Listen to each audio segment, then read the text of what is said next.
ಜನರನ್ನ ಮಾತಾಡ್ಸ್ತಾ ಇರೋ ಟೈಮಲ್ಲಿ ನನ್ನ ಕಣ್ಣಿಗೆ ಬಿದ್ದಿದ್ದು ಇಲ್ಲಿರುವಂತಹ ಪೊಲಿಟಿಷಿಯನ್ಸ್ ಕೂಡ. ಸೊ ಅದರಲ್ಲಿ ಮುಂಚೂಣಿಯಲ್ಲಿ ಯಾರಿದ್ದಾರೆ ಅಂತಂದರೆ BJP ಪಾರ್ಟಿಯಿಂದ ಯಶವಂತರಾವ್ ಜಾಧವ್ ಅವರು. ಆ್ಯಕ್ಚುಲಿ ಇಲ್ಲಿಂದ ಪಾಸ್ ಆಗ್ತಾ ಇದೆ, ಬಟ್ ಅವರು ಬೆಳಗ್ಗೆ ತಮ್ಮ ಕೆಲಸ ಎಲ್ಲ ಮುಗಿಸ್ಕೊಂಡು ಕ್ಷೇತ್ರದಲ್ಲಿ ಜನ ಏನು ಮಾತಾಡ್ತಾ ಇದ್ದಾರೆ, ಅವರ ಕಷ್ಟ ಸುಖ ಏನಿದೆ ಅಂತ ಅರಿಯೋದಕ್ಕಂತಾನೆ ಇಲ್ಲಿ ಬಂದಿದ್ದಾರಂತೆ. ಸೊ ನಮ್ಮ ಕಣ್ಣಿಗೆ ಕೂಡ ಬಿದ್ದರು, ಅವ್ರನ್ನ ಮಾತಾಡ್ಸೋಣ, ಹೇಗಿದೆ ಪ್ರಿಪ್ರೇಷನ್ ಅಂತ ಕೇಳೋಣ. ಅದೇ ರೀತಿಯಾಗಿ ಆಲ್ರೆಡಿ BJP ಪಾರ್ಟಿಯಿಂದ ತಮಗೆ ಟಿಕೆಟ್ ಬೇಕು ಅಂತ 3-4 ಜನ ಆಸ್ಪಿರೆಂಟ್ ಇದ್ದಾರೆ. ಅದರಲ್ಲಿ ಪ್ರಬಲವಾಗಿ ಒಂದು 3 ಜನ ಅಂತೂ ಇದ್ದೇ ಇದ್ದಾರೆ. ಅದರಲ್ಲಿ ಯಶವಂತ್ ಕೂಡ ಒಬ್ಬರು. 4 ಸಲ ಅವರು ಇದೇ ಕ್ಷೇತ್ರದಿಂದ ಅವರು ಅಭ್ಯರ್ಥಿಯಾಗಿ ಕಣದಲ್ಲಿದ್ದರು. ಆಗ ಏನೆಲ್ಲ ಆಯಿತು, ಈಗ ಲೆಕ್ಕಾಚಾರ ಉಲ್ಟಾ ಆಗಬಹುದಾ, ಅವ್ರನ್ನೇ ಕೇಳಿ ಮಾತಾಡ್ಸೋಣ. ನಮಸ್ಕಾರ. ನಮಸ್ಕಾರ. ಚೆನ್ನಾಗಿದ್ದೀರಾ ಸರ್? ಚೆನ್ನಾಗಿದೆ. ಎಷ್ಟೊತ್ತಿನ ಸ್ಟಾರ್ಟ್ ಮಾಡಿದ್ರಿ ಕೆಲಸ?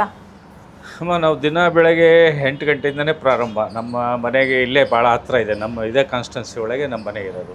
ಹಾಗಾಗಿ ಜನ ಬರ್ತಾನೆ ಇರ್ತಾರೆ ಮನೆಗೆ, ಏನಾದರೂ ಸಣ್ಣ ಪುಟ್ಟವು ಕೆಲಸಗಳು. ನಾನು ಯಾಕೆಂದರೆ ಹಿಂದೆ 95ರಲ್ಲಿ ನಾನು ಮುನ್ಸಿಪಲ್ ಕೌನ್ಸಿಲ್ ಆಗಿದ್ದೆ.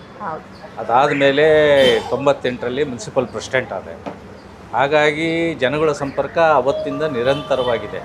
ನಮ್ಮ ಏರಿಯಾದಿರ್ಬೋದು, ಬೇರೆ ಏನೇ ಸಮಸ್ಯೆ ಇದ್ದರೂ ಸಹಿತ ಇಲ್ಲಿ ನಮ್ಮ ಹತ್ರ ಬರ್ತಾರೆ. ನಮ್ಮ ಕೈಲಾಗಿದ್ದಂಥ ಸಮಸ್ಯೆಗಳ ಬಗ್ಗೆ ಅವರಿಗೆ ಏನು ಸಹಕಾರ ಕೊಡಬೇಕು ಅವನ್ನೆಲ್ಲವನ್ನೂ ಸಹಿತ ನಾನು 95ರಿಂದ ಇಲ್ಲಿ ನಿರಂತರವಾಗಿ ಸಹಿತ ನಾನು ಮಾಡ್ಕೊಳ್ತಾ ಬರ್ತೀನಿ. ಅಂದರೆ ಇದು ಬೈ ಎಲೆಕ್ಷನ್ ಹತ್ರ ಬರಬಹುದು ಅಂತ ಬಂದಿರೋದಲ್ಲ, ಬಟ್ ನಿಮ್ಮ ರುಟೀನೇ ಹೀಗಿದೆ. ನಾವು ಯಾವಾಗಲೂ ಇದೇ ಥರ, ನಾವು ಎಲೆಕ್ಷನ್ಗೋಸ್ಕರ ಎಂದೂ ಕೆಲಸ ಮಾಡಿಲ್ಲ. ಎಲೆಕ್ಷನ್ ಉದ್ದೇಶ ಇಟ್ಕೊಂಡು ಕುತ್ಕೊಳ್ಳೋದು ಅಥವಾ ಎಲೆಕ್ಷನ್ಗೋಸ್ಕರ ಓಡಾಡೋದು ಇದನ್ನು ಯಾವತ್ತೂ ಮಾಡಿಲ್ಲ. ಯಾವತ್ತೂ ಸಹಿತ ನಿರಂತರವಾಗಿ ನಮ್ಮ ಏನು ಕಾನ್ಸ್ಟಿಟ್ಯೂನ್ಸಿ ಐತಿ ಆ ಕಾನ್ಸ್ಟಿಟ್ಯೂನ್ಸಿ ಒಳಗೆ ಏನೇ ಕಷ್ಟ ಸುಖ ಬರಲಿ, ಅದು ಒಳ್ಳೇದಿರಲಿ ಕೆಟ್ಟದ್ದಿರಲಿ, ಯಾವ್ದು ಬಂದರೂ ಸಹಿತ ನಾವು ಸ್ಪಂದನೆ ಮಾಡಿದ್ದೀವಿ, ನಮ್ಮ ಕೈಲಾದ ಸಹಾಯ ಮಾಡಿದ್ದೀವಿ, ಜನಗಳ ಜೊತೆ ನಿರಂತರವಾಗಿದೆ. ಓಕೆ ಸರ್, ಇನ್ನೂ ಬೈ ಎಲೆಕ್ಷನ್ ಅನೌನ್ಸೇ ಆಗಿಲ್ಲ, ಆದರೂ ನಾನು ನಿನ್ನೆಯಿಂದ ಕ್ಷೇತ್ರದಲ್ಲಿ ಓಡಾಡ್ತಾ ಇದ್ದೀನಿ. ಜನ ತುಂಬ ರೊಚ್ಚಿಗೆದ್ದು ಬಿಟ್ಟಿದ್ದಾರೆ. ಅಂದರೆ ಅವ್ರವ್ರ ಪರವಾಗಿರೋ ಲೀಡರ್ಸ್ಗಳಿಗೆ ಟಿಕೆಟ್ ಬೇಕು ಈ ಸಲ ಅಂತ ಅಂದು. BJPಗೆ ಈ ಸಲ ಪಕ್ಕಾ ಚಾನ್ಸ್ ಇದೆ, ಆದರೆ ಪಕ್ಕಾ ಸ್ಟ್ರಾಟಜಿ ಬೇಕು ಅಂತ ಅಂತಿದ್ದಾರೆ. ಏನು ಮಾಡ್ಕೊಳ್ತಾ ಇದ್ದೀರಾ ಸ್ಟ್ರಾಟಜಿ? ಈಗ ಮೇಡಮ್ ಅವರೇ, ಸಹಜ ಒಂದು ಚುನಾವಣೆ ಅಂದಾಗ ಭಾಳಷ್ಟು ಜನ ಅಪೇಕ್ಷಿತರಿರ್ತಾರೆ. ಎಲ್ಲ ಪಾರ್ಟಿ ಒಳಗೂ, ಕಾಂಗ್ರೆಸ್ನಲ್ಲಿಗೂ ಭಾಳಷ್ಟು ಜನ ಇದ್ದಾರೆ, BJP ಒಳಗೂ ಭಾಳಷ್ಟು ಜನ ಇದ್ದಾರೆ. ಹಾಗಂತಂದೇಳಿ ಎಲ್ಲರಿಗೂ ಕೊಡೋಕ್ಕಾಗಲ್ಲ ಟಿಕೆಟ್. ಯಾರು ಪಕ್ಷದ ಜೊತೆಗೆ ನಿರಂತರವಾಗಿ ಸಂಪರ್ಕದಲ್ಲಿದ್ದಾರೆ, ಯಾರು ಜನಗಳಿಗೆ ಹೆಚ್ಚು ಅವ್ರನ್ನ ಅಪೇಕ್ಷೆ ಪಡ್ತಾರೆ, ಯಾವಾಗಲೂ ಸಹಿತ ಜನರಿಗೆ ಕೈ ಸಿಗ್ತಾರೆ ಅಂತಾರನ್ನ ಯಾವಾಗಲೂ ಸಹಿತ ಜನ ಆಯ್ಕೆ ಮಾಡ್ಕೊಳ್ಳೋದು ಅದು ಸಹಜ. ಹಾಗಾಗಿ ನಾವು ಏನು ಚುನಾವಣೆಗೋಸ್ಕರನೇ ಎಂದೂ ಸಹಿತ ನಾನು ರಾಜಕಾರಣ ಮಾಡಿದ್ವಿ. ಏನೋ ನಮ್ಮ ಕೈಲಾಗಿದ್ದಂಥ ಸೇವೆ ಮಾಡಬೇಕು ಅನ್ನೋ ಉದ್ದೇಶದಿಂದ ನಾವು ಯಾವಾಗಲೂ ಸಹಿತ ನಿರಂತರವಾಗಿ ಜನಗಳ ಜೊತೆಗೆ ಇದ್ದೀನಿ ಹೊರತು ಚುನಾವಣೆಗೋಸ್ಕರ ಎಂದೂ ಜನಗಳ ಹತ್ರ ನಾನು ನೇರ ಪ್ರಶ್ನೆಗೆ ಬರ್ತೀನಿ ಸರ್. ಏನಿದೆ ಸಿಚುವೇಶನು, ಟಿಕೆಟ್ ಸಿಗುತ್ತಾ BJPಯಿಂದ? ನಾವು ಕೇಳಿರೋದಂತೂ ಸತ್ಯ, ನಮಗೆ ಕೊಡ್ರಿ ಅಂತ ಕೇಳಿರೋದು. ಯಾಕೆಂದರೆ 4 ಚುನಾವಣೆ ಸೋತಿದ್ದೀನಿ, ಜನಗಳು ಸಹಿತ ಅಪೇಕ್ಷೆ ಪಡ್ತಾ ಇದ್ದಾರೆ, ನೀವು ನಿಂತರೆ ಒಳ್ಳೇದಾಗುತ್ತೆ ಅಂತಂದೇಳಿ ಹೇಳ್ತಾ ಇದ್ದಾರೆ. ಹಾಗಾಗಿ ನಮ್ಮ ಪಕ್ಷದ ಮುಖಂಡರಿಗೆ ನಾನು ಕೇಳಿದ್ದೀನಿ.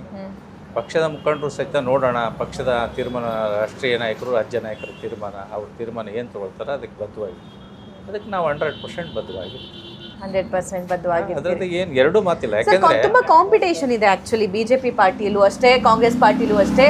ಅಂದರೆ ಅಷ್ಟು ಈಸಿ ಇಲ್ಲ. ಬಟ್ 99 ಎಲೆಕ್ಷನ್ನಿಂದ 2018 ಎಲೆಕ್ಷನ್ವರೆಗೂ ನೋಡೋದಾದರೆ ಇಲ್ಲಿ ಬೇರೆ ಯಾರು ಕ್ಯಾಂಡಿಡೇಟ್ ಆಗಿ ನಿಂತ್ಕೊಂಡಿದ್ರಲ್ಲ ಆ ಮಾರ್ಜಿನ್ ನಿಮ್ಮದೇ ಕಮ್ಮಿ ಇದೆ. ಇದೆಲ್ಲ ಕನ್ಸಿಡರ್ ಮಾಡ್ತಾರಾ? 99ನಲ್ಲಿ ಸುಮಾರು 1000 ಓಟಿಂದ ಅಷ್ಟೇ ನೀವು ಸೋತಿದ್ರಿ. ಅಲ್ಲ, ಅದನ್ನೇ ಆ ಥರದ್ದು ಲೆಕ್ಕಾಚಾರಗಳನ್ನು ಸಹಿತ ನೋಡ್ತಾ ಇದ್ದಾರೆ. ಅವತ್ತಿನ ಸಿಚುವೇಶನ್, ಈಗ 99 ಅಂದರೆ ಈಗಾಗಲೇ ಹೆಚ್ಚು ಕಡಿಮೆ 24-25 ವರ್ಷ ಆಗ್ತಾ ಬಂತು. ಹೀಗಾಗಿ ಅವತ್ತಿನ ಸಿಚುವೇಶನ್ ಏನಿತ್ತು, ಇವತ್ತಿನ ಸಿಚುವೇಶನ್ ಏನಿದೆ, ಆಮೇಲೆ ಯಾವ ರೀತಿ ಇಲ್ಲಿ ವೋಟ್ರ್ ಪ್ಯಾಟ್ರನ್ ಇದೆ, ಒಂದು ಜನಾಂಗ ಅಲ್ಲ, ಸರ್ವ ಜನಾಂಗನೂ ಇಲ್ಲಿದೆ. ಹಾಗಾಗಿ ಎಲ್ಲ ಜನಾಂಗದ ವಿಶ್ವಾಸ ಯಾರು ಗಳಿಸ್ತಾರೆ ಅನ್ನೋದನ್ನು ನೋಡ್ಬೇಕು. ನಾನು ಹೇಳೋದು, ಯಾವುದೇ ಒಂದು ಜಾತಿಗೆ ಸೀಮಿತವಾಗಿ ಯಾರೂ ಟಿಕೆಟ್ ಕೊಡೋಕ್ಕಾಗಲ್ಲ. ಹಾಗಾಗಿ ಪ್ರತಿಯೊಂದು ಜನಾಂಗವನ್ನು ಸಹಿತ ಇಲ್ಲಿ ನೋಡ್ತಾರೆ. ಆ ವಿಚಾರ ಇಟ್ಕೊಂಡು ಪಕ್ಷ ತೀರ್ಮಾನ ಮಾಡ್ತೈತಿ, ನಾಯಕರು ತೀರ್ಮಾನ ಮಾಡ್ತಾರೆ. ಆ ತೀರ್ಮಾನಕ್ಕೆ ನಾನು ಯಾವಾಗಲೂ ಬದ್ಧವಾಗಿ. ನಿಮ್ಗೇನಾದರೂ ಭರವಸೆಗಳು? ನಾನು ಆ ಥರದ್ದು ಯಾವುದು ಸಹಿತ ನಮ್ಮ ಲೀಡ್ರಿಗೆ ಎಂದೂ ಸಹಿತ ನನಗೆ ಇಂಥದ್ದು ಮಾಡ್ರಿ ಅಂತ ಎಂದೂ ಹೇಳಿಲ್ಲ.